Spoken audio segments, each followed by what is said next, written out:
De que claro, hay momentos en que salir y decir eso que sentimos conlleva que haya personas que nos señalen y que nos sientan como al malo de la película, ¿cierto? Porque la estrategia de quienes no quieren que se rompa el status quo es señalar, ¿sí? Y decir está mal. No hay una construcción de algo nuevo y poderoso que no haya sido primero disruptivo. Si uno se da cuenta que tiene una fuerza interna que tiende hacia algo, y uno pasa toda la vida luchando contra esa fuerza, tu fuerza se cancela, porque es una fuerza interna que va hacia allá y tu ego yendo en contra. No hay nada más que buscar, nos pasamos buscando el momento en que todo esté bien, pero ya tienes todo lo que necesitas para estar bien, solo hace falta que lo aceptes. Bueno, bienvenido, Runa. Bienvenido, Ron. Qué Gracias, placer tenerte gracias. acá. Sé que ibas a arrancar con algo, así que Bueno, le sí. vamos a dar el inicio diferente a este Vamos a episodio. arrancar, vamos a arrancar.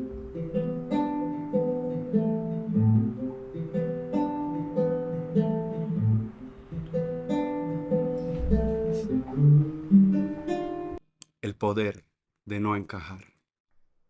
Esa.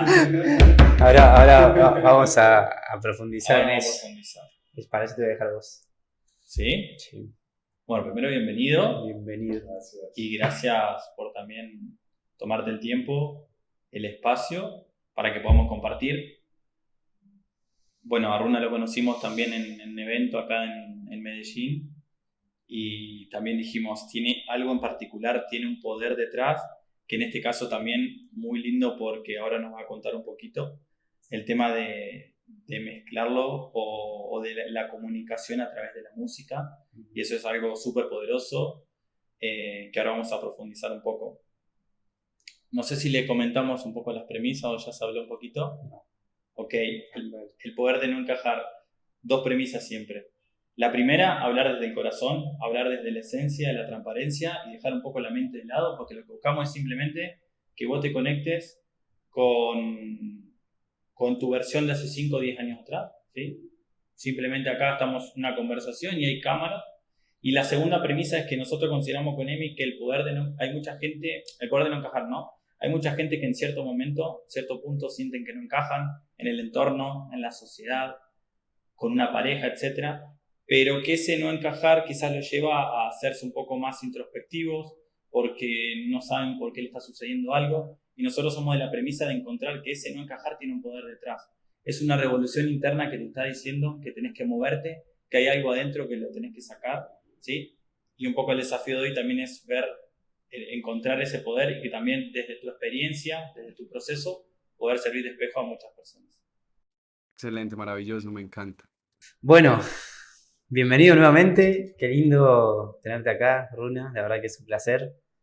Yo creo, como dijo Nico al principio, desde que te vimos ahí en el escenario, estábamos atrás y empezaste a cantar, seguramente después vamos a presenciar algo. Dijimos, este chico tiene algo, algo lindo que lo queremos compartir.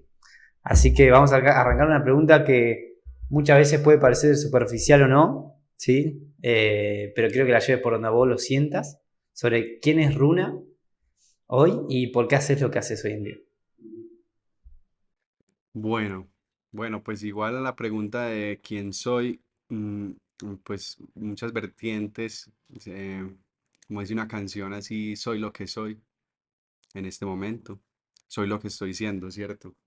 Pero más allá pues de eso, también encontrando su sentido, mm, digamos que hoy en mi cotidiano yo tengo básicamente una búsqueda, ¿sí?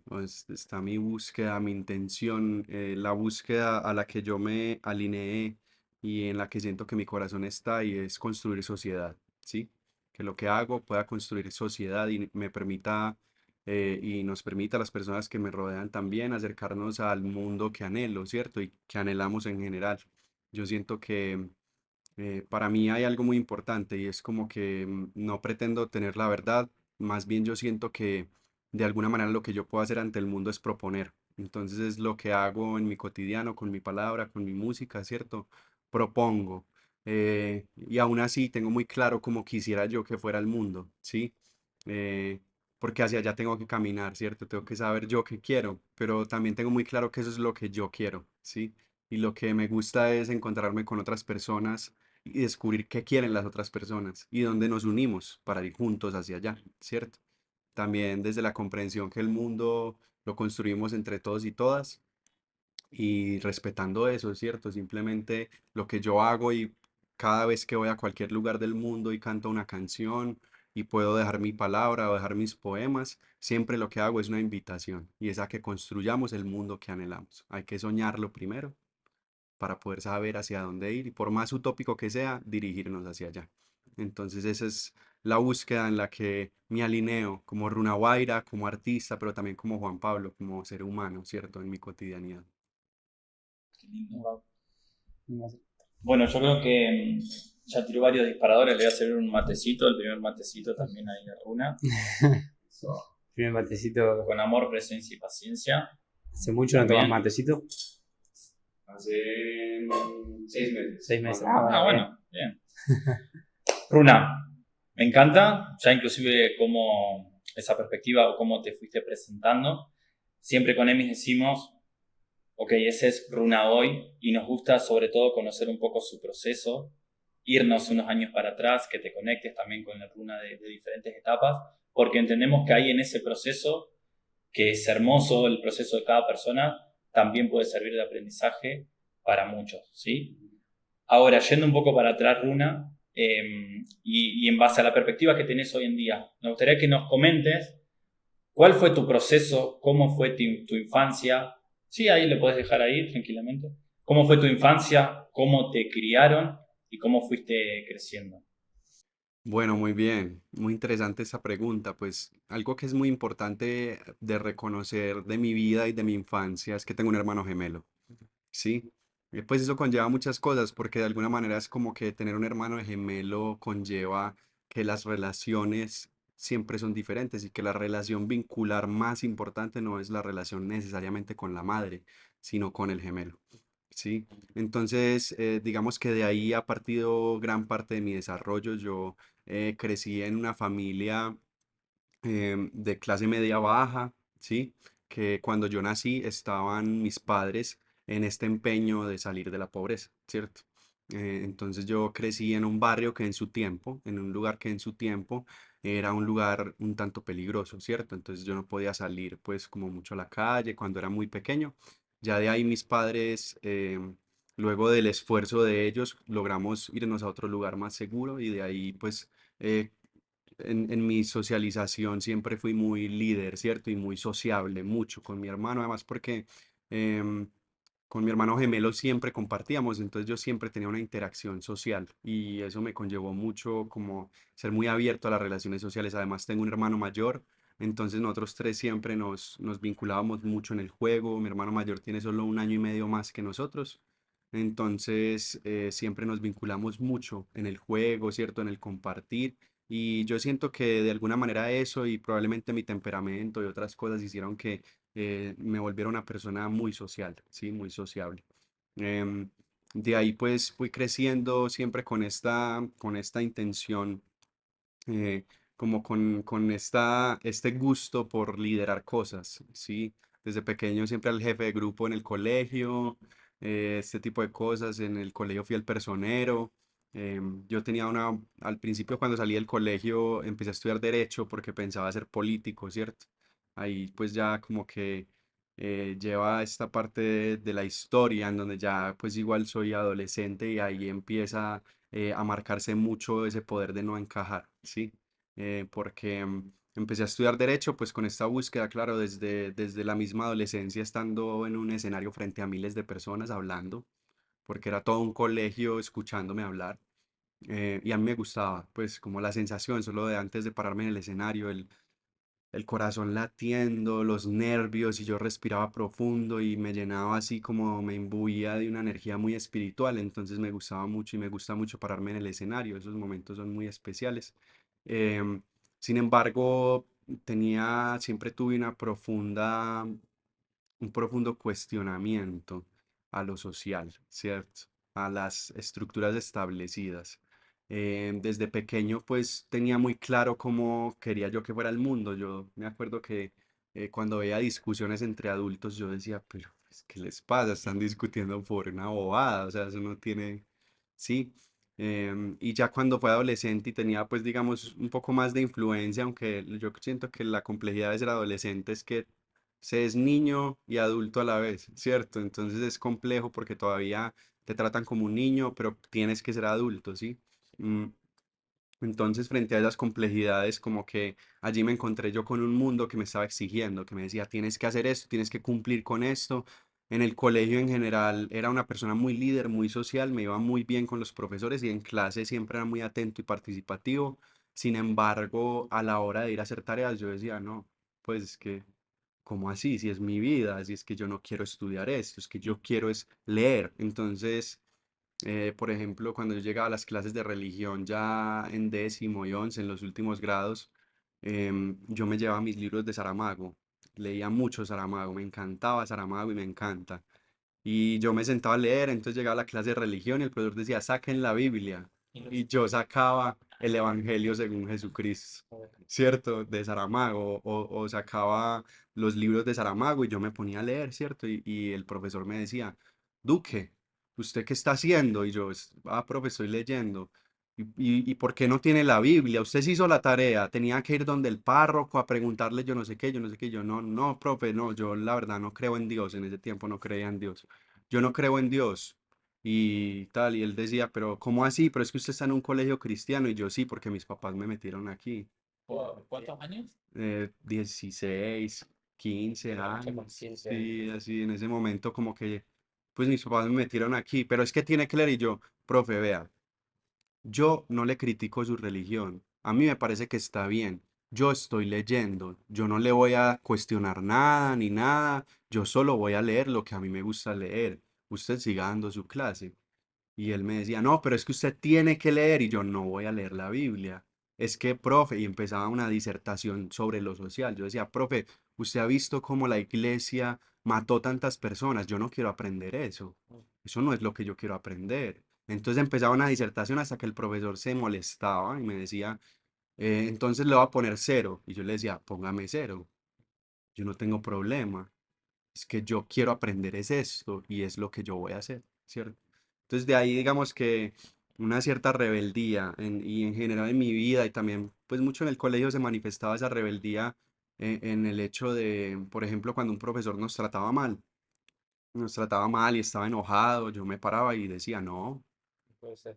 ¿Qué les pasa? ¿Por qué nos está tratando de idiotas, de inútiles? No tiene sentido. ¿Cómo así que usted nos está diciendo esas cosas? ¿Usted qué? Me acuerdo una vez que un profesor me decía, parece un guerrillero y todos los estudiantes sentados y yo me paraba y les decía, párense, es que esto no puede ser, es que esto es un colegio. ¿Cómo se le ocurre a él tratarnos de idiotas? Esto no te... Parece un guerrillero y yo no sé qué, y yo me paraba y los compañeros me decían, Duque, siéntese ya, no, no. No, no, no. Y yo decía, no, es que por eso el mundo está como está. Es que si nosotros nos quedamos callados, este tipo de cosas pasan. Entonces a nosotros nos están educando para salir del colegio y entrar a una empresa y que nos traten así y quedarnos callados. No puede ser. Entonces los estudiantes empezaban a parar y Tenías ese liderazgo interno de querer también, a ver, mostrarle a la gente que había algo más. O sea, ahí fue el momento en el cual vos dijiste, acá hay algo raro, no encajo, ¿qué pasa? Y te empezaste a cuestionar todo. claro, ahí comienza eso, ¿cierto? Digamos que yo creo que la palabra de pronto para mí es un ímpetu, ¿sí? Un ímpetu, o sea, porque yo sé que muchas personas lo sentían, pero yo tenía un ímpetu que no me permitía quedarme sentado, ¿sí? No me lo permitía. Yo decía, es que no se puede, es que esta no es la manera y tenemos que hacer algo, ¿cierto? Y de alguna manera ahí también surgía mi poder de no encajar, porque era como en parte cuando en clase yo levantaba la mano y decían, otra vez este man va a hablar, otra, no, Duque, quédese callado, ¿cierto? Y yo decía, no, ¿por qué? Si es mi opinión. Se los cuestionaba a los mismos compañeros. Pero a la hora de defender el grupo, ellos veían como, bueno, esta persona tiene un poder en no encajar. Claro, Runa, pero o sea, está bueno lo que está mencionando porque es como que sentías que no encajabas, pero no eras una persona introvertida que, me cuestiono todo, pero me lo guardo para mí y me encierro y demás, sino como que te lo cuestionabas y y tenías, no sé cómo llamarlo, pero como que no, te parabas, querías enfrentarlo, querías expresarlo, inclusive en favor de tus compañeros. Sí, así es. Sí, total, como que eso marcaba algo que también me ponía en una posición curiosa para alguien que no encaja, porque yo no encajaba, pero de alguna manera sí representaba, ¿cierto?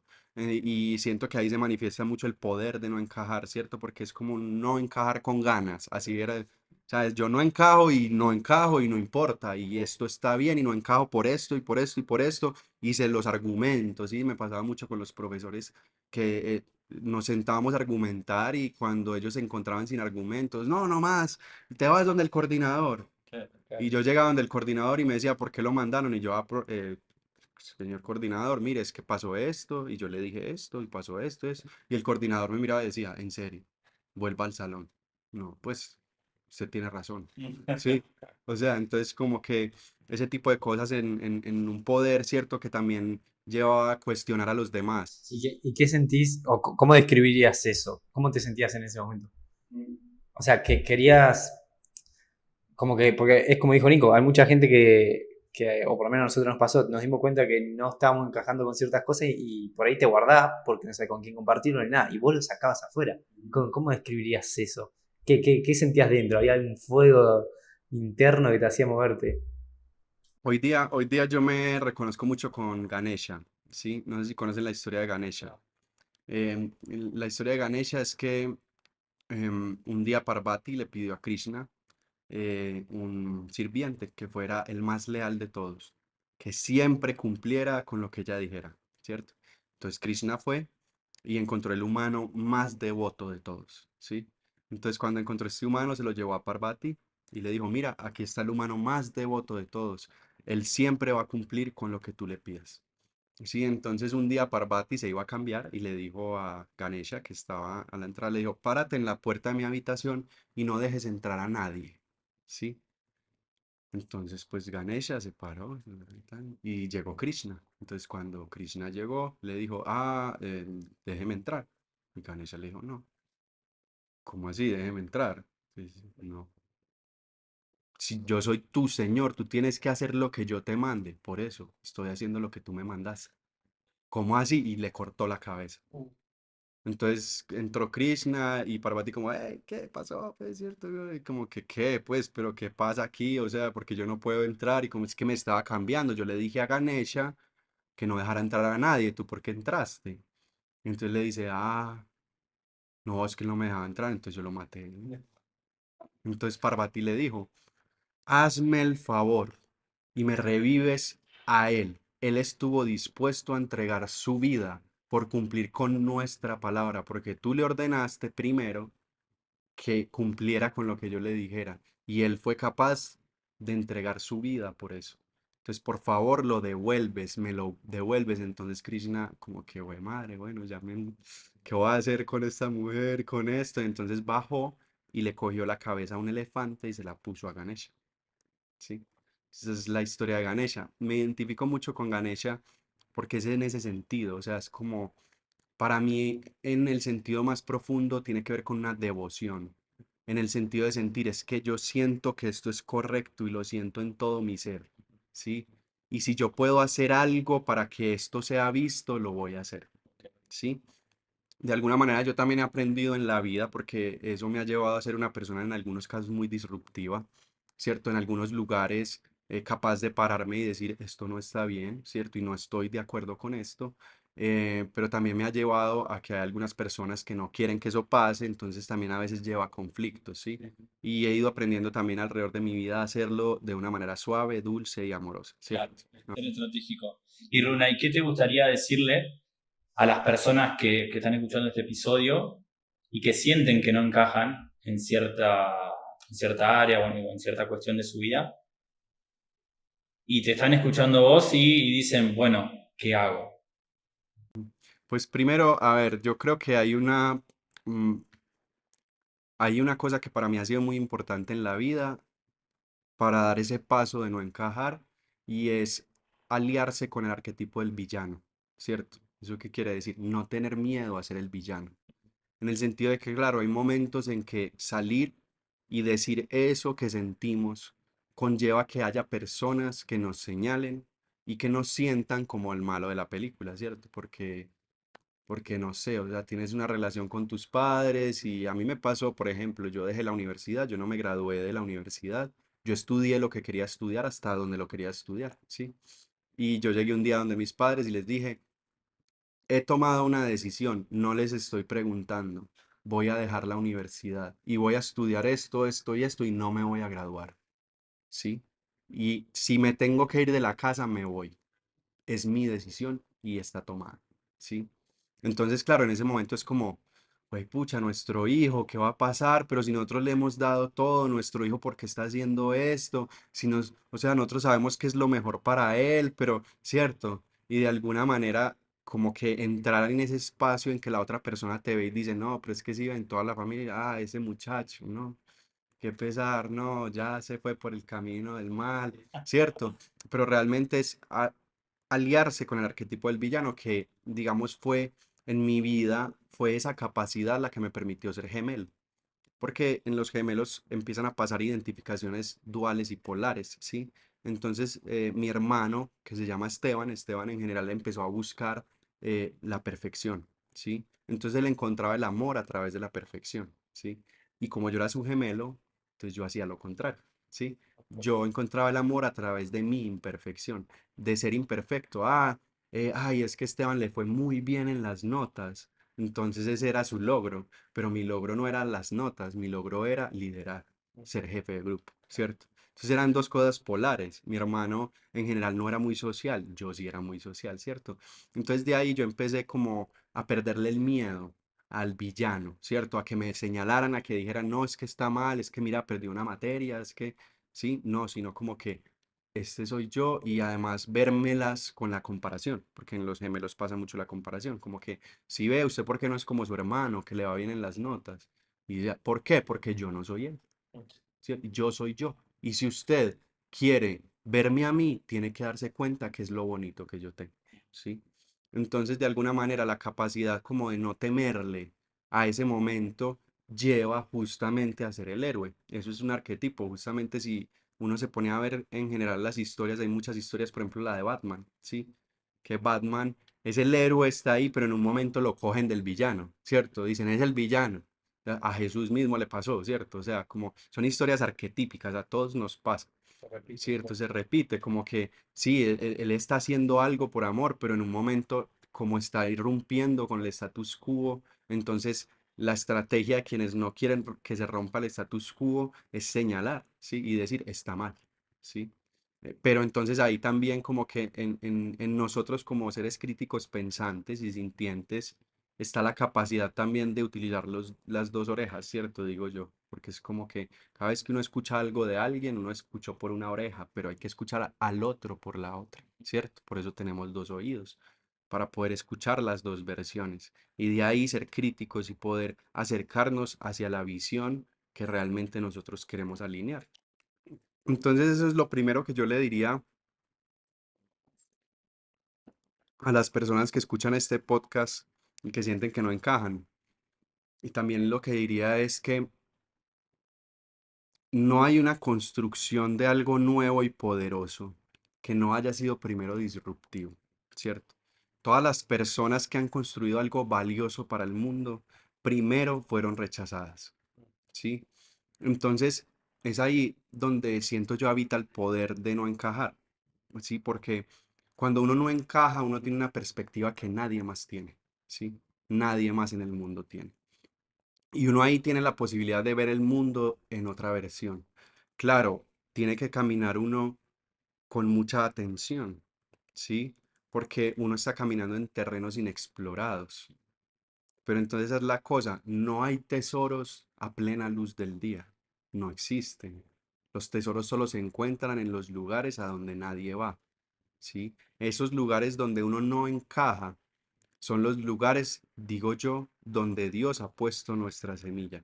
Solo el lugar, solo para que alguien se anime a ir a un lugar oscuro, inexplorado, que nadie conoce, tiene que haber una semilla muy poderosa. Eso es lo que yo llamo el alma, yo, ¿cierto? Es el motor, es el movimiento, es el ánima, ¿cierto? Que te anima, que te motiva, que te lleva, ahí hay algo, yo no sé por qué me llama tanto, yo no sé por qué como que me obsesiona y yo trato de alinearme acá y de repente vuelvo, ¿sí?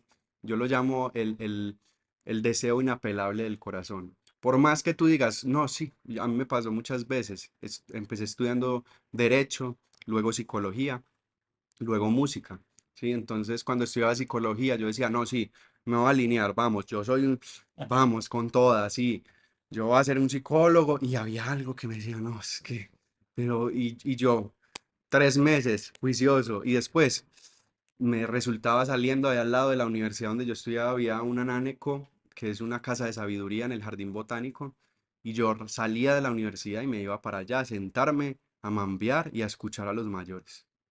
¿Sí? Y yo decía, pero ¿por qué termino yendo allá? Es que no, tengo que alinearme, no, y resultaba volviendo, ¿cierto? Y entonces algo que yo digo, el arte del mago y alquimista, si uno se da cuenta que tiene una fuerza interna que tiende hacia algo, y uno pasa toda la vida luchando contra esa fuerza, tu fuerza se cancela, porque es una fuerza interna que va hacia allá y tu ego yendo en contra, ¿cierto? Se cancelan. Sí, tienes que hacer mucho esfuerzo, mantienes cansado, cansada, no, no te da. Pero si en un momento, y eso fue lo que yo hice en un momento de mi vida, yo dije, no más, yo me voy a alinear con esto, porque entonces yo cogí y dije, bueno, mi corazón quiere ir hacia allá, yo me monto en mi corazón y me voy con él. Entonces mi fuerza va hacia allá y mi fuerza de mi corazón, o sea, mi ego va hacia allá y la fuerza de mi corazón también. Es una fuerza doble. Entonces la motivación cambia, todas las estructuras cambian y sobre todo la energía cotidiana cambia, porque ya no tengo que estar pensando, no, no, no, no pienses en esto, no, pienso en esto y pensar en esto es mi oficio, es mi trabajo y es mi labor. Y es inevitable, siempre termino pensando en eso y termino escribiendo, siempre he escrito y me gusta mucho escribir. Yo empecé primero siendo poeta, escribiendo, y de ahí entonces se empieza una marejada en donde tú no paras, no paras. Es muy loco porque ahí y noto que ya desde chico te escuchabas mucho y sabías realmente lo que querías. Y fíjate que es muy loco eso que mencionás porque es una fuerza tan grande que uno dice, vos fíjate, te fuiste a psicología y dijiste, bueno, voy a intencionar acá que le voy a dar con toda. Y hay algo interno que también nosotros lo sentimos que te mueve, que no podés contra eso. Y lo más lindo es cuando te alineas, que después vamos a pasar a eso porque es interesante. Pero hoy mencionaste algo del hecho de que le dijiste a tus padres que ibas a estudiar otra carrera, pero hasta donde vos lo que, o sea, una partecita, lo que vos querías. Sí. Eso fue psicología, ¿no? ¿Qué fue lo que buscaste ahí? Yo empecé estudiando derecho, hice 2 semestres. Cuando estudiaba derecho entré en una crisis, ¿sí? Y esa crisis así del mundo, de decir, no, es que el mundo está muy mal, o sea, ¿este mundo qué? ¿Cierto? Pues, y yo entré a derecho con la idea de transformar el mundo, ¿cierto? De yo voy a cambiar el mundo. Ese era mi pensamiento, ¿cierto? Mm.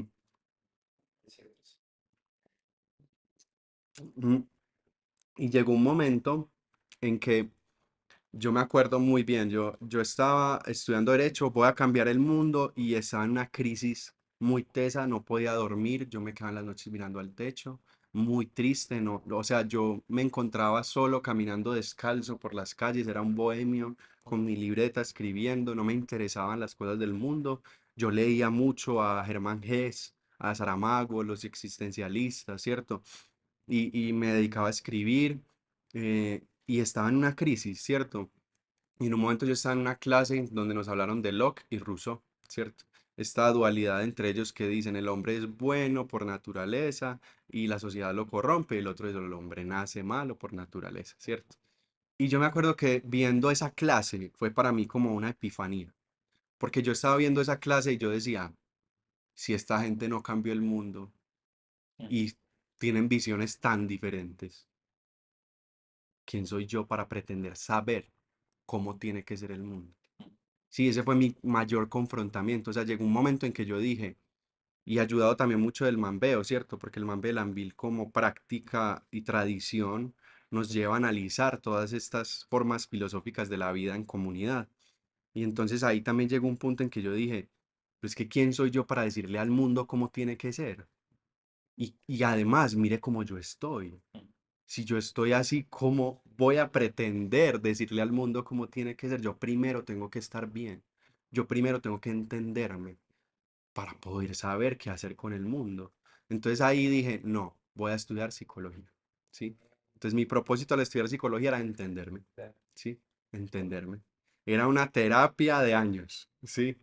Entonces yo entré a psicología y empecé y llegó un momento en el cual, claro, los conceptos, las formas de pensamiento, tener herramientas para pensarme y pensar a la humanidad me brindó una tranquilidad, porque también me permitió darme cuenta por qué no encajaba, ¿sí? Y amar ese no encajar, ¿sí? Porque yo abrazarlo, decir, es que, pues claro, o sea, ya desde la psicología misma yo entiendo que lo que soy no está mal, ¿cierto?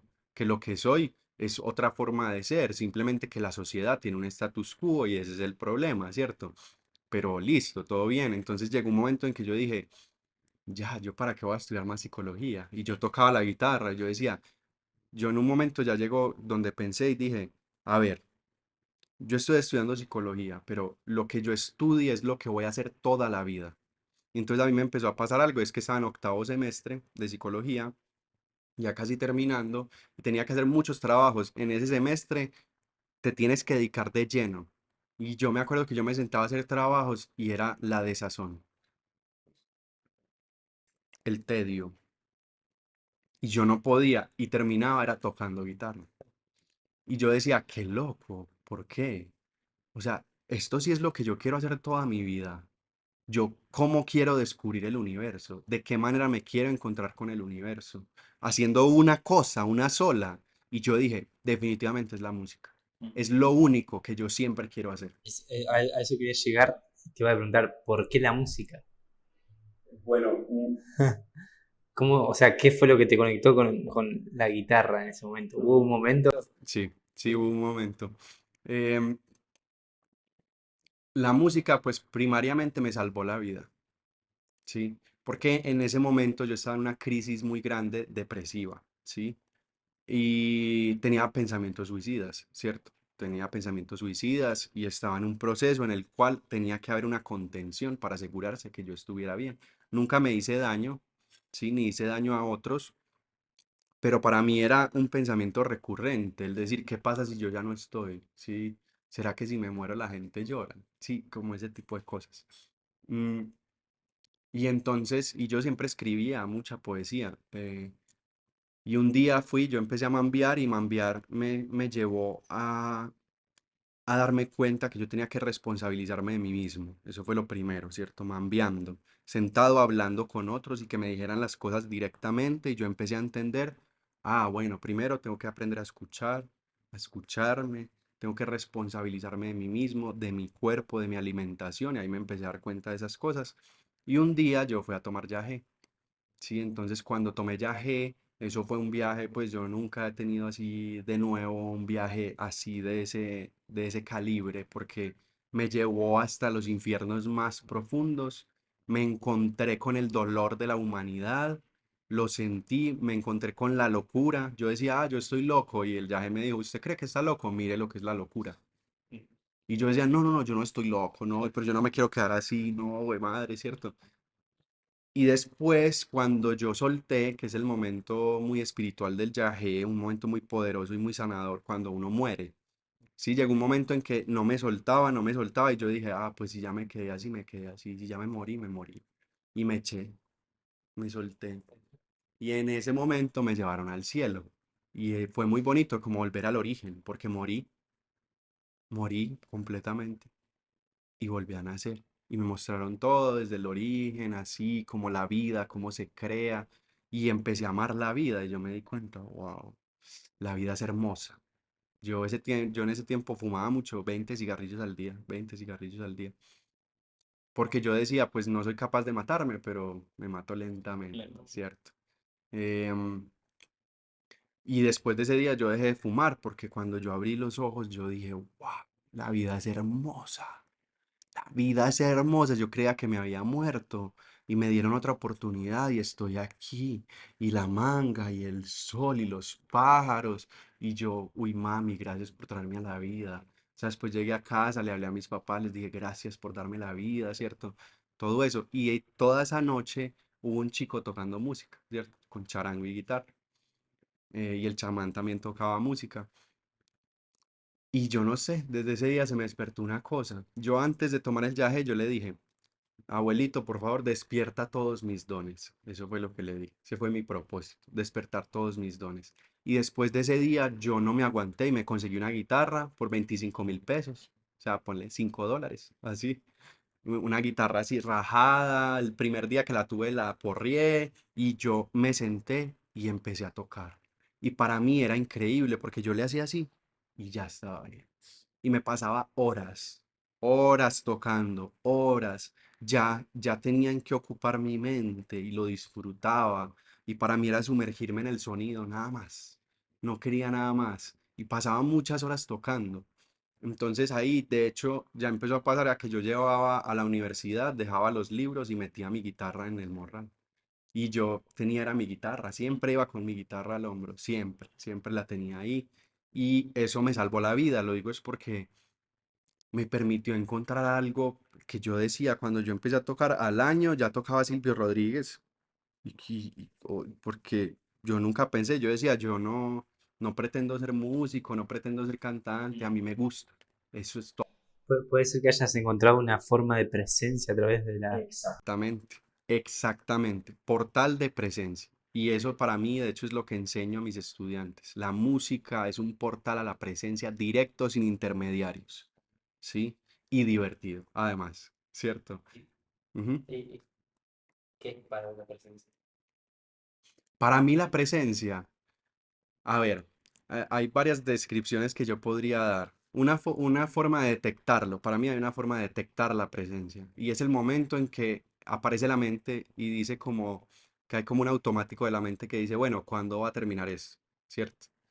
Y yo detecto la presencia cuando la respuesta inmediata es, no sé y no me importa. Sí, no sé y no me importa. Y la mente dice, cierto, bueno. No importa, sí, sí. Ahí yo detecto la presencia, ¿sí? Yo digo que cuando eso pasa en la mente, uno está presente, ¿sí? Yo siento también que la presencia para mí es habitar a Dios, o sea, porque todos tenemos la conciencia de Dios, o sea, solo hay una conciencia, es la misma conciencia esparcida en todas las moléculas del universo, ¿cierto? Y cuando estamos en presencia y no queremos más ni menos de lo que ya hay, ¿sí? En ese momento habitamos a Dios. Sí, eso siento yo. Para mí estar presente es ese momento en que yo digo, todo está bien y todo es perfecto. ¿Sí? Y yo creo que la mejor forma de describir la presencia para mí es cantarles una canción.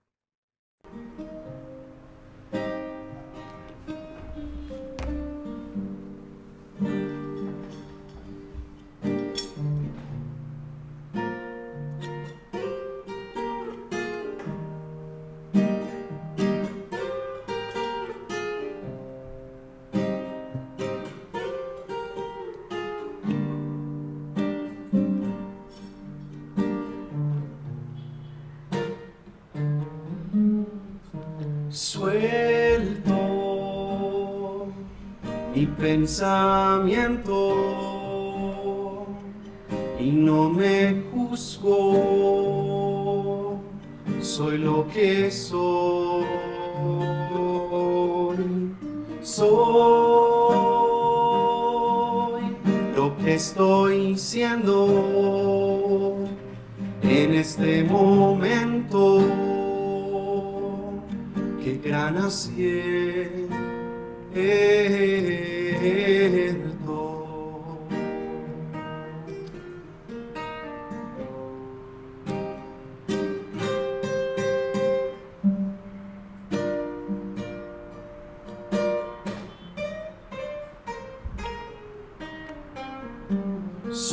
Somos canales de belleza,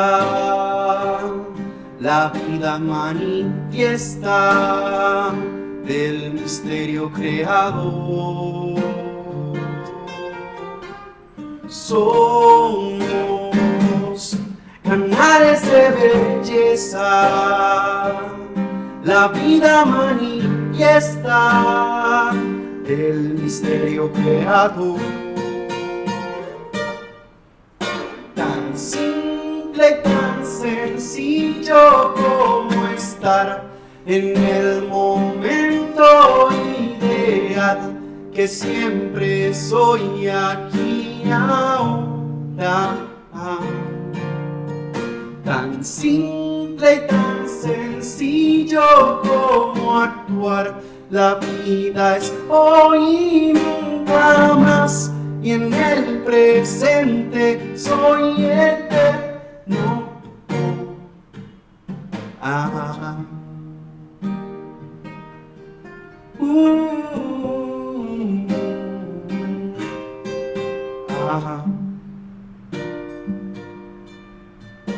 Ah.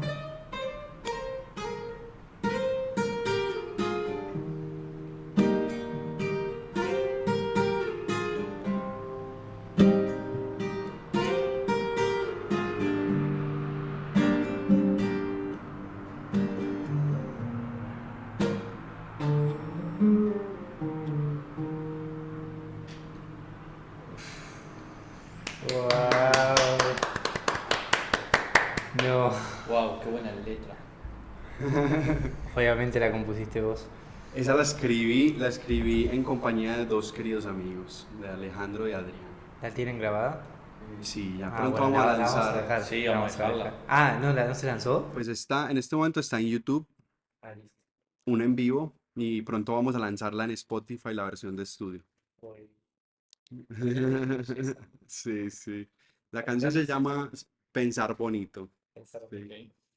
Canales de belleza. A ver, esto surge de estos dos amigos que les cuento, estudian mucho el curso de milagros, Ajá. ¿sí? Y el curso de milagros habla de eso, somos perfectos, ya somos perfectos, ¿sí? Es como, no hay nada más que buscar, nos pasamos buscando el momento en que todo esté bien, pero ya tienes todo lo que necesitas para estar bien, solo hace falta que lo aceptes, solo hace falta que lo ames, ¿cierto? Entonces, yo escribí la primera estrofa, y 2 años después de escribirla, la canté en un círculo donde ellos dos estaban y luego llegué a clase, a darles la clase, y ellos me dijeron, compusimos una canción, nos inspiró mucho lo que cantaste ese día, nos inspiró. Esa primera estrofa nos inspiró y escribimos esto, eran 2 estrofas, ¿cierto? Eh, y ellos tenían organizada de manera diferente. Yo les dije, ¿qué tal si lo ponemos en esta canción? O sea, a esto le faltan estrofas, pongámoslo aquí. Ellos, listo, de una. Entonces yo cogí, organicé como la semántica, todo, pues cierto, las letras, cómo estaban organizadas y cómo el mensaje se estaba dando y lo pusimos y sonó así hermoso, ¿cierto? Y ser canales de belleza, pues para mí está, que dice, somos canales de belleza, la vida manifiesta del misterio creador. Eso siento yo, o sea, es como realmente Dios habita en nosotros, nosotros somos Dios, somos ese mismo origen, esa misma conciencia y estamos aquí para habitar la belleza, ¿sí? Para hacer la belleza, para crear la belleza en los espacios, porque es como el anhelo de Dios en nosotros es la felicidad, la alegría, el amor, ¿cierto? Y la belleza, porque además me parece muy bonita esta palabra de la belleza porque la belleza no conlleva perfección, no conlleva ausencia de dolor, ¿sí? No hay belleza sin silencio, no hay belleza sin sombras en la pintura, ¿sí? No hay belleza sin lo humano, sin el dolor, ¿cierto? Y yo creo que esa es la cualidad humana, porque nosotros como seres humanos tenemos la capacidad y la posibilidad de hacer que todo lo que nos pasa sea hermoso. Y eso es lo que a mí me encanta también del arte y de la música en general, es lo que hago, es cierto, a mí las cosas que me pasan, mi mejor terapia es sentarme y componer una canción. Mm. Porque cuando ese es el acto de la alquimia, ¿cierto? Alquimia sonora, la alquimia musical que yo genero es que cuando hay una cosa que es compleja, por ejemplo la tristeza, hay algo que me genera mucha tristeza. La tristeza es compleja porque cuando uno está triste es una emoción difícil de sacar, ¿cierto?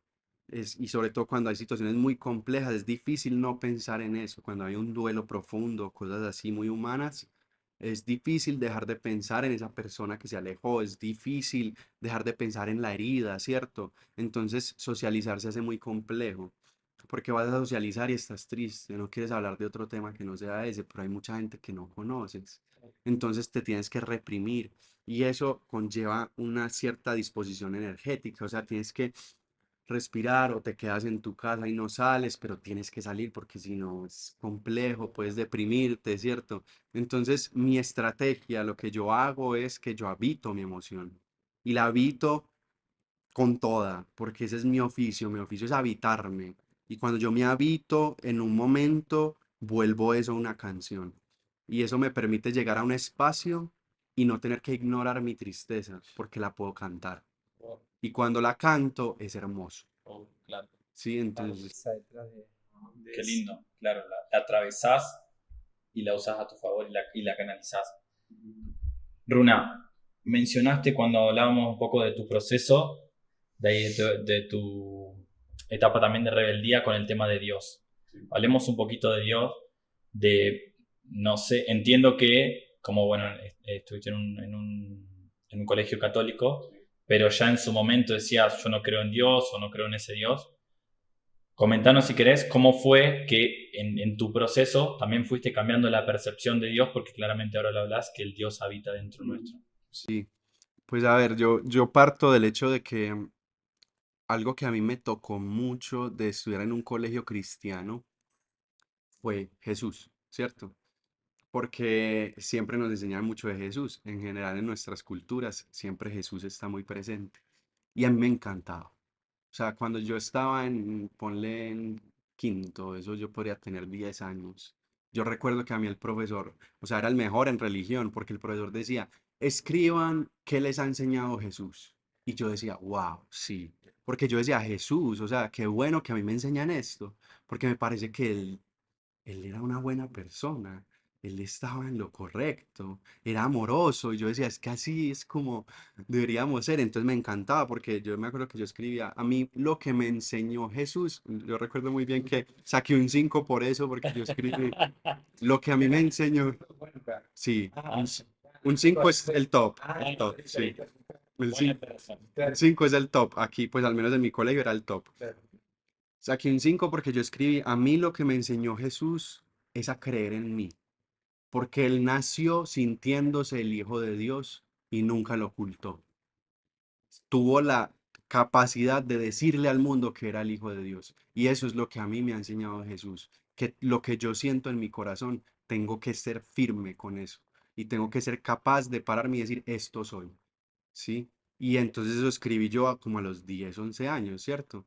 Y entonces ya cuando a medida que fui creciendo, a mí me pareció muy contradictorio, ¿sí? Porque yo hacía eso, pero cuando lo hacía, me trataban igual que a Jesús, ¿o cierto? Como, no, no, es que así no es que no puedes, que tienes que conductarte y es como, pero ¿cómo así? Ustedes me están enseñando de Jesús, miren lo que hizo Jesús y yo estoy como siguiendo la enseñanza. Y no, pues eso me parece que es una cosa muy contradictoria de la sociedad, incluso hasta un poco delicado hablar de esto, porque quien empieza a hablar mucho de Jesús como integrando su enseñanza, pero no es un padre, pero no es cristiano, entonces tiene un complejo mesiánico, como que es algo raro, ¿cierto? O sea, pero es como que, ¿por qué? O sea, me parece que es muy contradictorio. Y ahí es donde yo empecé a entrar en desacuerdo. Yo empecé a decir, es que no tiene sentido porque ustedes están usando la enseñanza de Jesús para conductarme, para que yo no sea como Jesús. Entonces están manipulando algo, eso no tiene sentido y empecé a estudiar la historia de la iglesia y yo decía, nos oprimieron, nos mataron, ¿cómo así que las cruzadas, cómo así que quemaban gente? O sea, eso no es Jesús. Y yo empecé a decir, es que, es que no, pues yo no quiero aprender eso. Yo quiero aprender esto y a mí me enseña Jesús porque fue una persona muy bacana. Pero de resto yo veo que ustedes no son como Jesús, ¿cierto? Entonces yo me empecé a cuestionar la situación de Dios porque yo decía, ¿por qué tengo yo que creer en Dios para ser buena persona? Ah, porque me parece más bien que las personas que creen en Dios no son buenas personas, ¿cierto?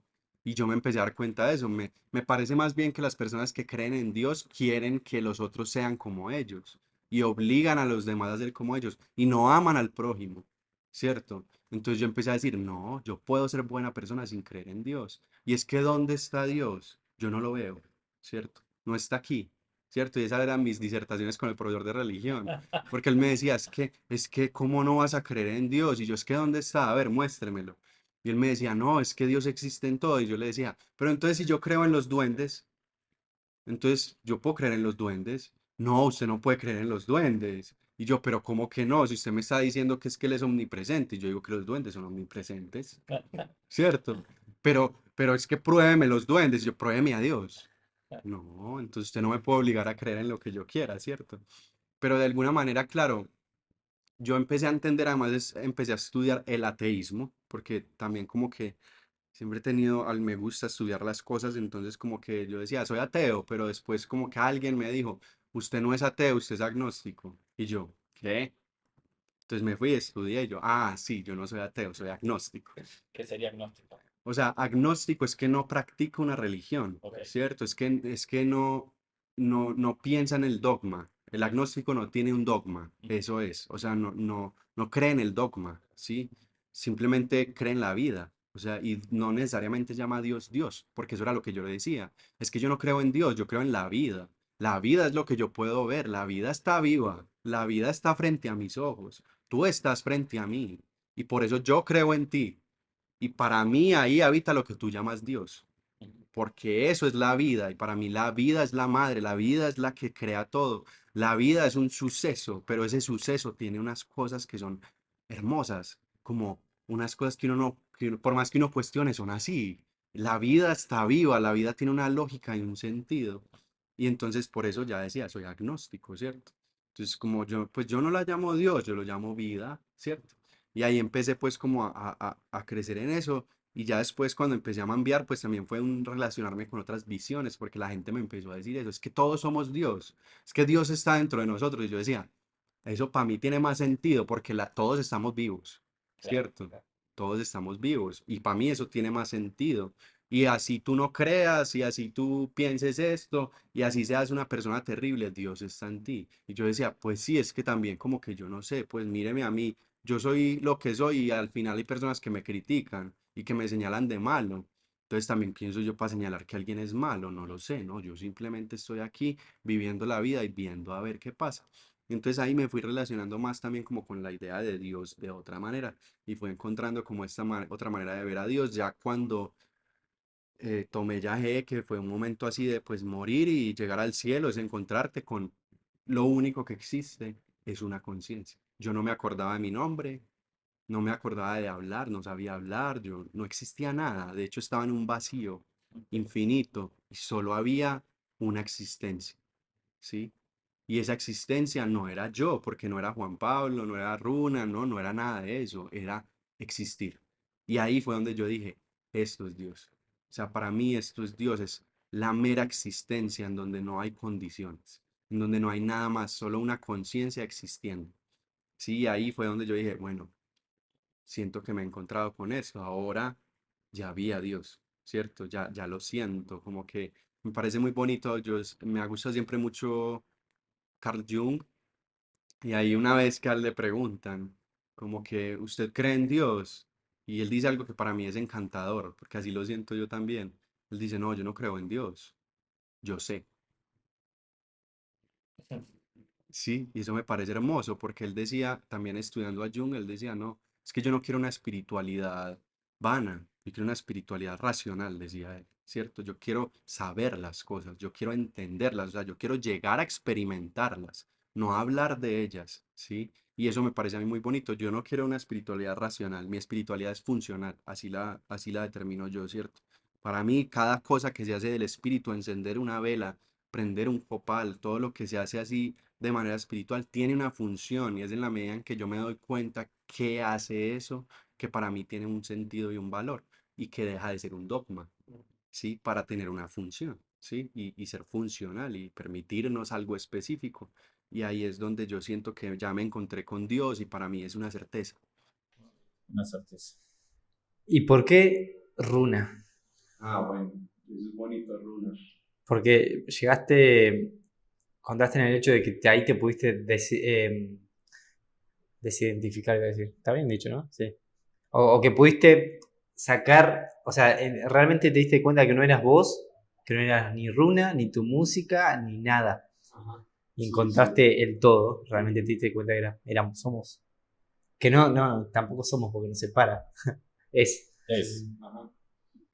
Sí, mira, pues hay parte también de la historia muy importante, tiene que ver con mi encuentro con la ancestralidad, ¿cierto? Cuando yo estaba en la crisis, en esa gran crisis en la adolescencia, yo me acuerdo que yo le dije a mi papá una cosa, yo le dije, pa, no más, o sea, yo estoy cansado de esta sociedad, este mundo, estas cosas, o sea, estoy cansado, ¿por qué? O sea, no, pa, yo me quiero ir para una tribu indígena, yo me quiero ir a vivir a una tribu indígena, es que no encuentro sentido en esta sociedad.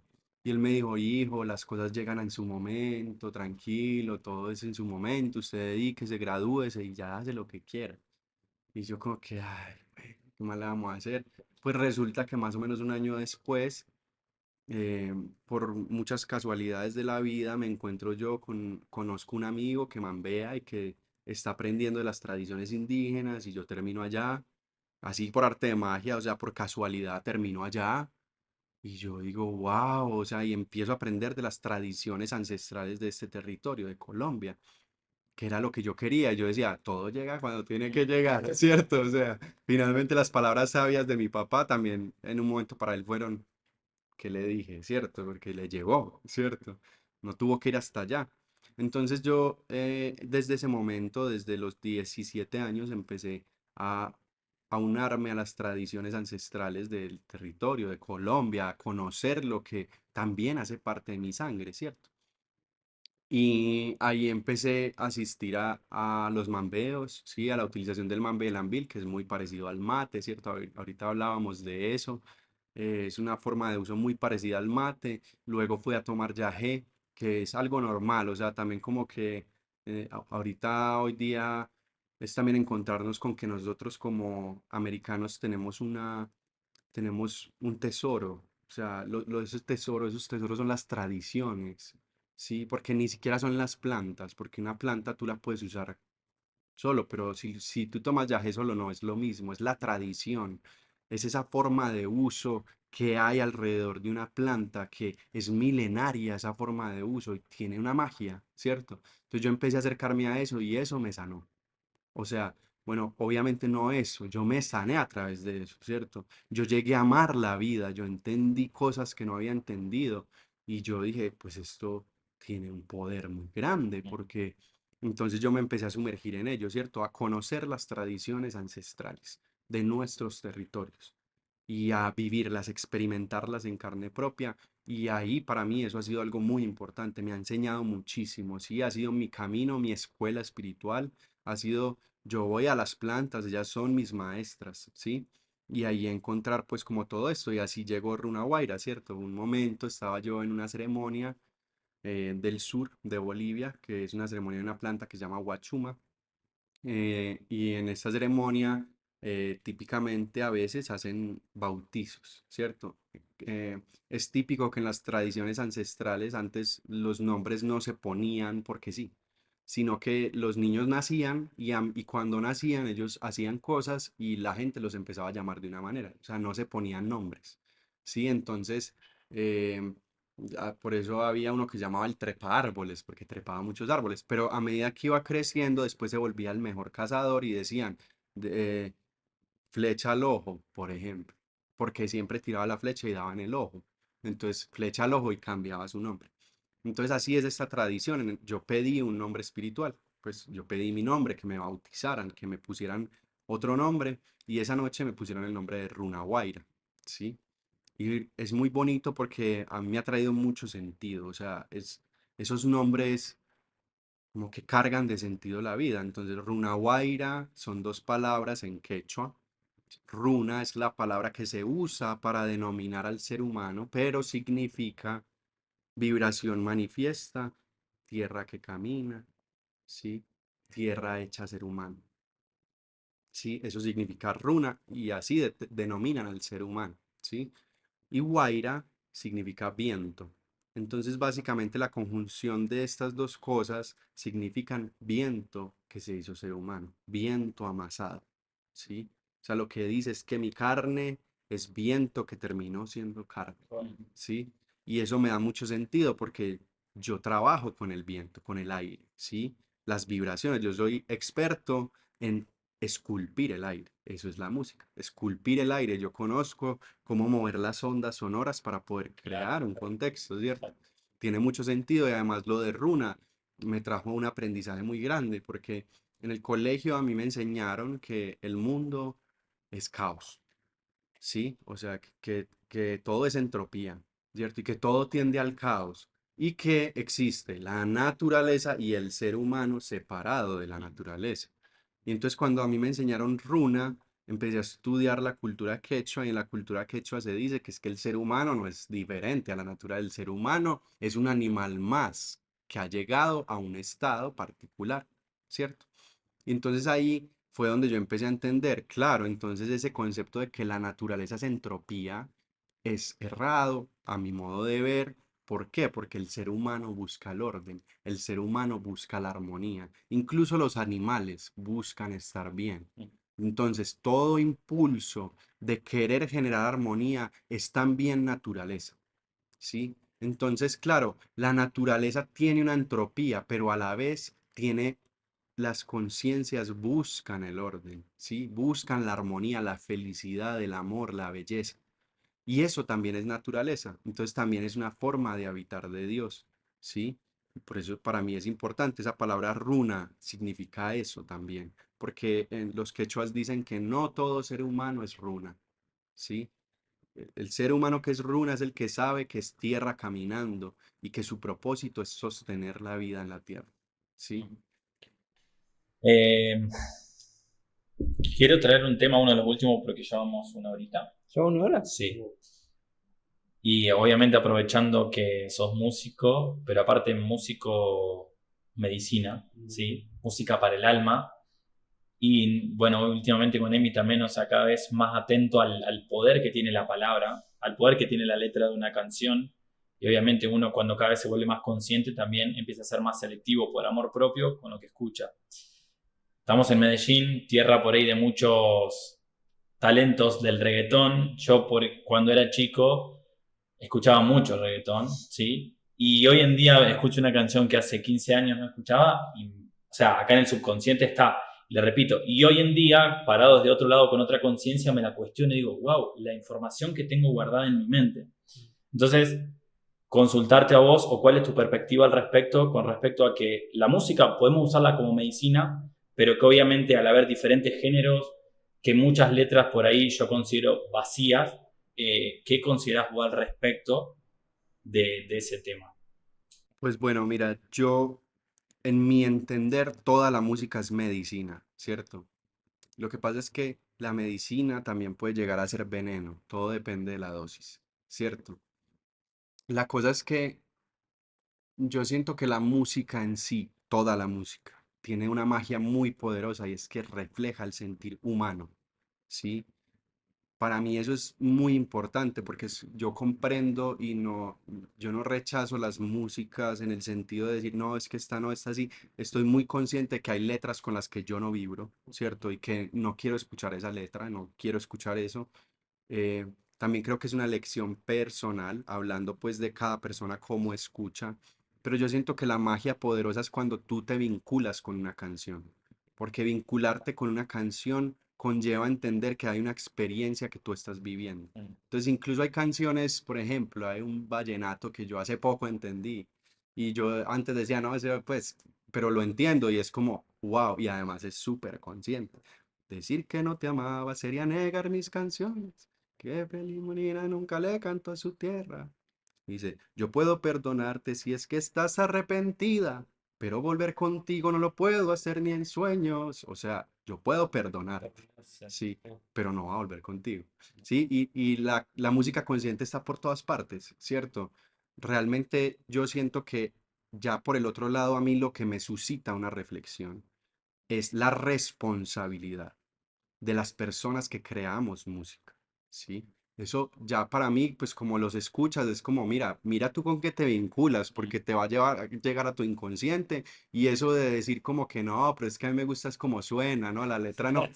igual te termina llegando, algo ha de pasar, ¿cierto? Como que ten cuidado, sí, eso le digo a los escuchas, pero a quienes yo les hablo directamente es a los músicos. Hay una responsabilidad social porque nosotros somos creadores de imaginarios, creadores de cultura.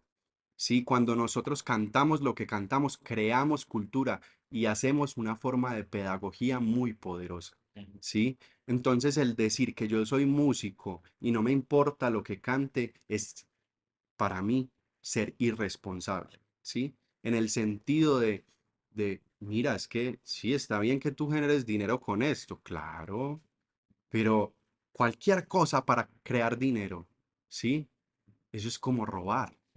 O sea, finalmente es como hay que darnos cuenta, porque lo complejo es que hoy día la industria, menos mal eso está cambiando, gracias a Dios y al esfuerzo de muchos seres, pero como la industria llega a un punto en que no le importa qué poner, solo le importa cuánto retribuye de dinero, ¿cierto? Ahí no hay responsabilidad social y ahí no hay un oficio, ¿cierto? Ahí no hay una capacidad de pensar que todo oficio tiene una responsabilidad social. Si un abogado sabe que su cliente es culpable y no me importa, yo voy a enmarañar esto como sea para poder ganar dinero, eso es éticamente incorrecto.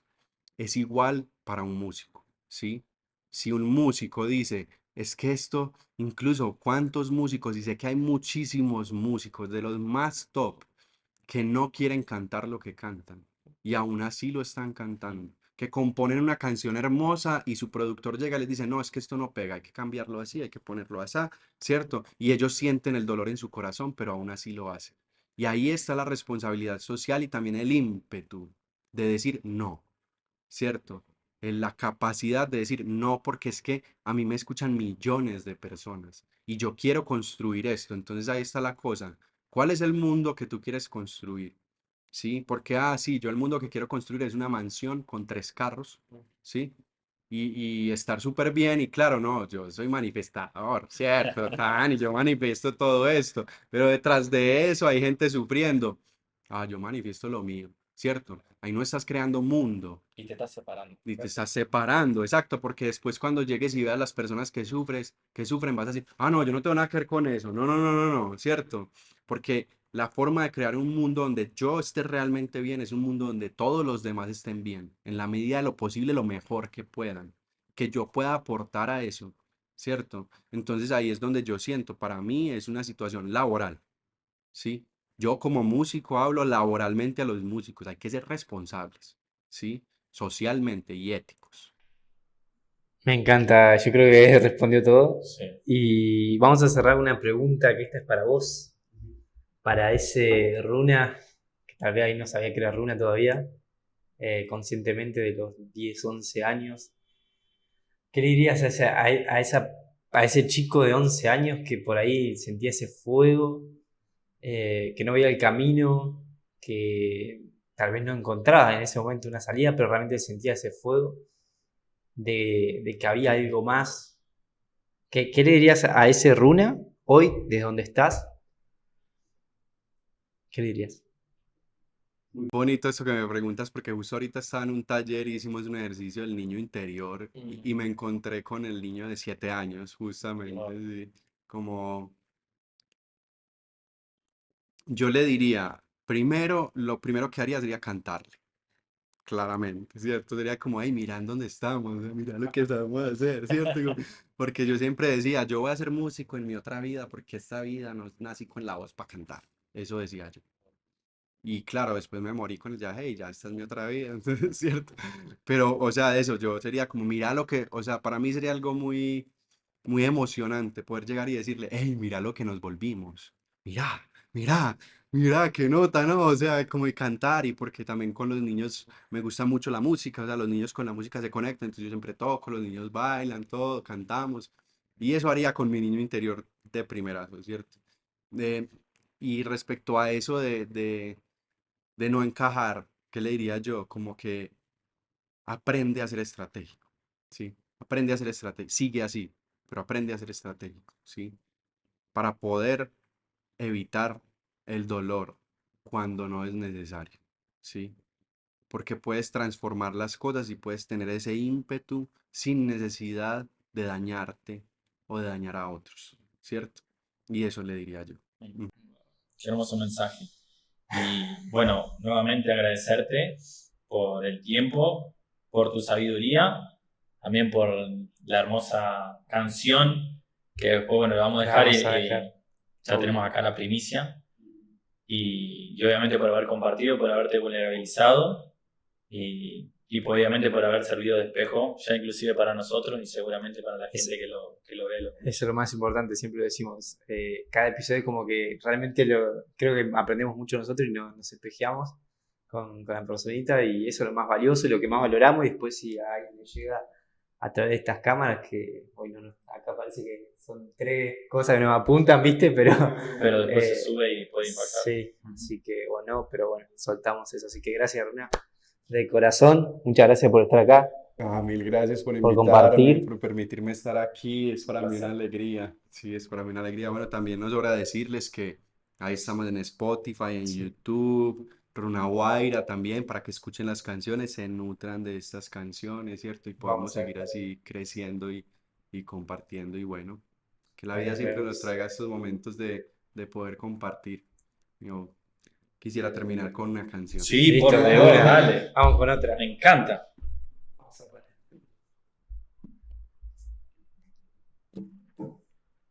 Entonces, esta canción así agradeciendo por nuestras raíces latinoamericanas, por nuestro mestizaje. Esta es una canción así también de esa justa rebeldía de amar lo que somos, amar con toda lo que somos, ¿sí?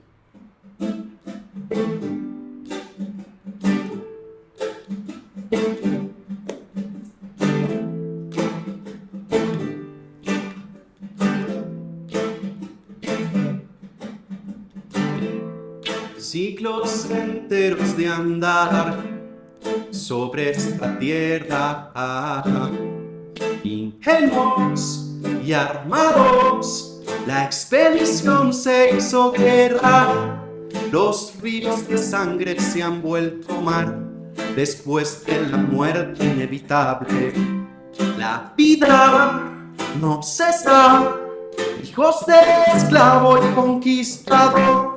Hoy cantan la tregua en de todos los profetas. La sangre de indígena y español circula por todas mis venas. Soy tataranieto del nieto de un indio y un negro, mezclado con árabes y gitanos, pura raza latinoamericano.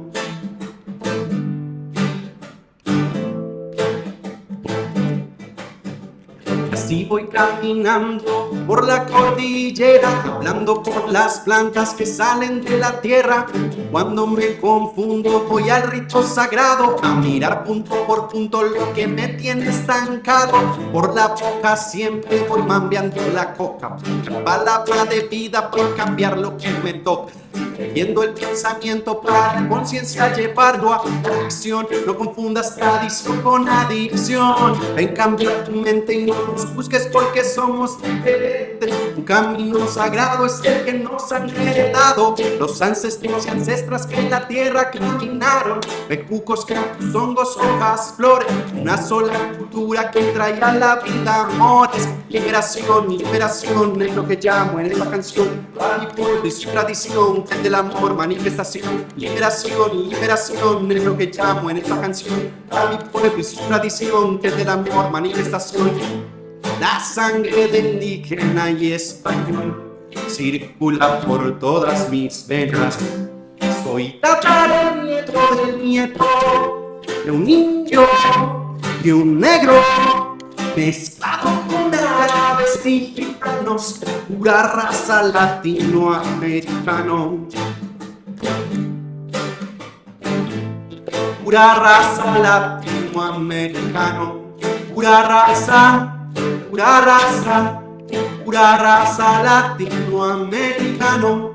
Pura raza, pura raza, pura raza latinoamericano. Pura raza de los incas, de los mamos y los muiscas, pura raza de escandinavos, romanos, egipcios y africanos, pura raza de utabees, la tierra por las venas me corre,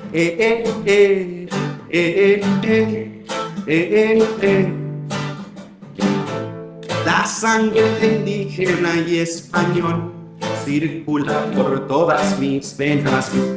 Soy tataranieto del nieto de un indio y un negro, mezclado con árabes y gitanos, pura raza latinoamericano.